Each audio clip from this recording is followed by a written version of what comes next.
E se eu te falasse que todo carro e veículo, seja ele para uso pessoal ou para uso empresarial, é um ativo? Isso vai contra das coisas que você conhece? Eu vou te mostrar nesse vídeo essa explicação. Então, se você...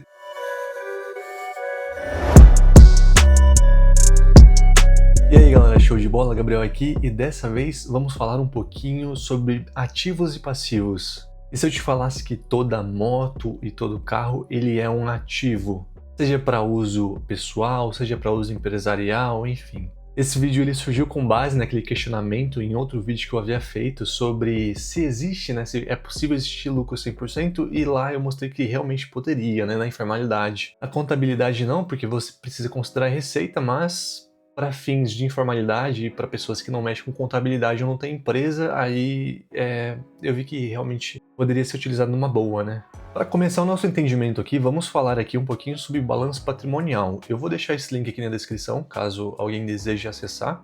É um material criado pelo MEC, Aqui ele fala sobre contabilidade básica. E o balanço patrimonial, para quem não sabe, basicamente ele mensura a saúde financeira da empresa. Então ele vai mensurar quais são os ativos, quais são os bens mobilizados, o que essa empresa tem de caixa, o que ela tem a receber, como por exemplo, ela utilizou parte do caixa dela para investir e aí ela espera receber uma parte de juros, de um banco. E isso pensando em bens e direitos. Agora, se a gente pensar, por exemplo, em passivo, aí a gente pensa em obrigações e patrimônio líquido. Obrigações basicamente é dívida, então eu comprei algo parcelado, eu financiei alguma coisa, aí já entra como uma obrigação. Então separando aqui em dois, à esquerda temos o ativo e na direita temos o passivo. O ativo é dividido em duas partes, bens e direitos. Um bem, por exemplo, pode ser um veículo, pode ser um imóvel, pode ser um estoque, pode ser mobília, enfim. E direitos, um exemplo, você investe o caixa que você tem em bens, e aí você vai ganhar uns juros em cima, e aí você tem o direito a receber desses juros. E aí no passivo, toda dívida que você fizer vai entrar em obrigações, e o patrimônio líquido tem a ver com os sócios, Ou seja, a empresa tem uma obrigação perante os sócios também. Vamos pensar no seguinte cenário, vamos supor que você comprou um veículo à vista e agora você vai usar ele para lazer, você vai viajar, você vai dar um rolê, enfim. Nesse caso, como que acontece aqui? Ele entraria no passivo, ele é uma obrigação? Você está devendo esse carro? Acredito que não, Então o carro que você comprou à vista, ele entraria aqui em bens, ou seja, como um ativo. Quando a gente pensa em ativo, se você compra, por exemplo, uma máquina para poder produzir, ou algum veículo, algum bem para você utilizar para produzir serviço ou um produto, e dependendo de um valor específico, por exemplo, acima de R$1.000, a empresa imobiliza esse bem e ela vai depreciando esse bem ao longo do tempo, Ela vai perdendo valor conforme for desgastando.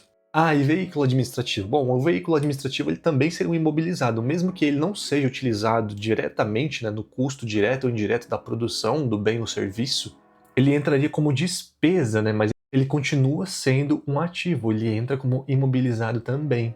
Um outro cenário, vamos supor que você financiou um veículo, Então, se você financiou um veículo, ele vai entrar em bens aqui também. Vamos supor que você comprou um veículo de 50 mil, e pagou 10 mil de entrada. E os outros 40 você financiou, então ele vai entrar como uma obrigação aqui, esses 40 mil. Mesmo você adquirindo uma dívida, esse bem ele já entra como ativo, porque ele pode ser utilizado imediatamente para produzir bem serviço ou ser utilizado pela diretoria, por exemplo, como despesa.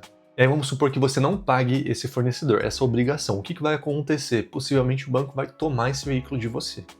E aí tem dois cenários. Se você fez um contrato inteligente, dependendo da situação, você consegue pegar uma parte desse dinheiro que você pagou de volta, E dependendo do cenário, você perde o bem completamente. Aí você precisa dar baixa aqui no ativo, Então é uma perca. Ou seja, vai depender do cenário. Vamos partir do cenário que esse veículo foi comprado à vista. Se ele foi comprado à vista, você não deve mais nada, você não tem perigo de ninguém tomá-lo, beleza? Vamos pensar agora em combustível, em manutenção, em seguro. O que você acha que vai acontecer no balanço? Ele vai entrar no ativo ou ele vai entrar no passivo? E aí eu te falo que depende. Vamos supor que você abasteceu o seu carro e você pagou à vista, no débito. Aí eu te pergunto, isso te gerou uma obrigação perante o fornecedor, que seria no caso o posto, Como você pagou à vista, então você não gerou obrigação nenhuma, entraria no passivo isso? Na contabilidade, para explicar a aplicação de despesa de combustível, temos aqui os razonetes, que basicamente tem essa linha e tem uma divisória aqui, entre a direita e a esquerda. Na direita é respectivo ao crédito do valor e na direita é referente ao débito. Enfim, isso daqui é só uma curiosidade.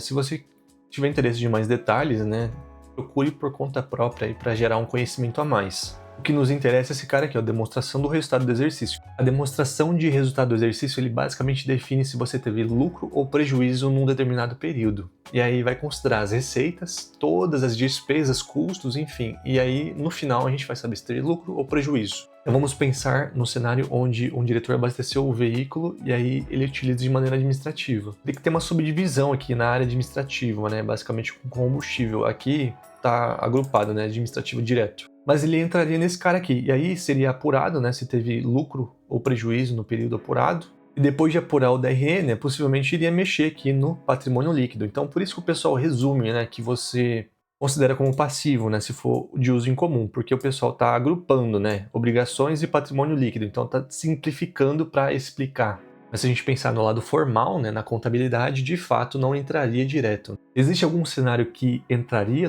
em obrigação? E a resposta é sim. Do abastecimento foi feito de maneira à vista, foi debitado aquele valor da conta, certo? Vamos supor agora que você decida fazer o pagamento com cartão de crédito. Aí o cenário vai mudar um pouco, porque você está devendo o fornecedor, você não pagou, e aí vai entrar como obrigação.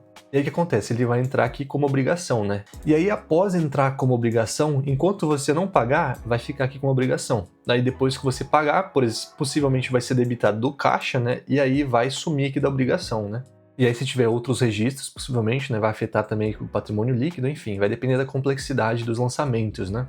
Aí se a gente pensar em seguro, manutenção, mesma coisa, se for pago à vista, vai entrar no DRE, e aí lá vai ser apurado o lucro ou prejuízo e vai atualizar o patrimônio líquido. Em resumo, se você gastar uma despesa parcelada, basicamente ela vai entrar como obrigação, vai entrar como passivo. Agora se você tiver que apurar isso, você pagou à vista, né, vai ser manipulado o DRE, o resultado do DRE vai atualizar o patrimônio líquido e as outras respectivas contas, né, e aí por fim vai finalizar o processo e depois reinicia novamente. Vamos pensar na seguinte linha de raciocínio: se eu tenho um veículo pessoal e ele é um passivo, eu consigo transformar ele em dinheiro?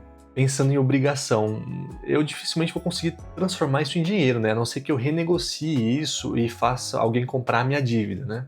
Pensando no cenário onde esse veículo seja seu, o que você pode fazer com ele caso as contas apertem? Você pode vendê-lo mais barato, e aí você vai conseguir uma parte do dinheiro, vai possivelmente resolver algum problema que você teve financeiramente, e vai ficar tudo bem. Enfim, em grande maioria, todo ativo pode se transformar em dinheiro para suprir algum problema. Então, se eu tenho um imóvel, eu posso vendê-lo para poder suprir uma demanda, eu posso vender um estoque mais barato, eu também posso vender um mobilizado para poder suprir alguma demanda. Ou seja, eu consigo recuperar uma parte do dinheiro. Como que isso pode ser um passivo? Passivo é obrigação e patrimônio líquido. O que tem a ver uma coisa com a outra, né? No meio informal você pode utilizar passivo, né, como um bem que você só utiliza de maneira pessoal, não tem objetivo de gerar um produto ou um serviço, pode utilizar tranquilo. O meu questionamento fica só nessa opção, né, de não pode falar que lucro pode ser maior que 100%, né, na informalidade, mas também não quer explicar, né, não quer detalhar sobre passivo e ativo que a gente pensa em contabilidade. Então fica meio questionável, né? Uma coisa tem que seguir a risca, a outra coisa não, né? Então, um imóvel, uma casa, a mesma coisa. Então eu tenho um imóvel, comprei, já quitei, o que acontece? Se eu quiser vender essa casa mais barata para levantar um dinheiro rapidamente, eu posso. Posso perder um dinheiro com isso? Posso, mas eu consigo recuperar uma parte. Se fosse uma obrigação, como é que eu ia recuperar isso, né? Não faz sentido você considerar como passivo nesse caso, né? Para vermos na prática aqui um balanço patrimonial, eu pesquisei aqui pelo RI da VEG, lembrando que isso aqui não é recomendação de investimento. A fim de curiosidade, ó, isso é a VEG, a solução global em máquinas elétricas, automação e digitação para a indústria, infraestrutura, mobilidade elétrica e sistemas de energia. Então aqui em cima temos aqui, ó, informações financeiras, central de resultados. Aqui no balanço de uma empresa real temos essas subdivisões, né, de circulante e não circulante. Circulante até 12 meses e não circulante acima de 12 meses. E aqui em ativo não circulante, né, temos o imobilizado, que basicamente é o equipamento utilizado, né, para poder gerar produtos e serviços, ou também administrativos, como já expliquei, né. E aí lembra que eu falei do financiamento de veículo, né? Então ele vai entrar aqui no passivo, né? Se você fez um financiamento de veículo, ele vai entrar aqui, né? E aí temos empréstimos e financiamentos de curto prazo, né? E empréstimos e financiamentos de um prazo maior. Enfim, galera, eu espero que esse vídeo tenha te ajudado de alguma forma, que tenha aberto sua mente para novos conceitos ou para uma nova visão. Se você gostou, não esquece de deixar o seu like aí, se inscrever para mais conteúdos que eu vou lançar posteriormente. Se você quiser acessar aquele vídeo que eu mencionei, né, sobre lucro de 100%, vou te explicar posteriormente isso num vídeo, vou deixar aqui o link, beleza? E é isso, galera, valeu, até a próxima.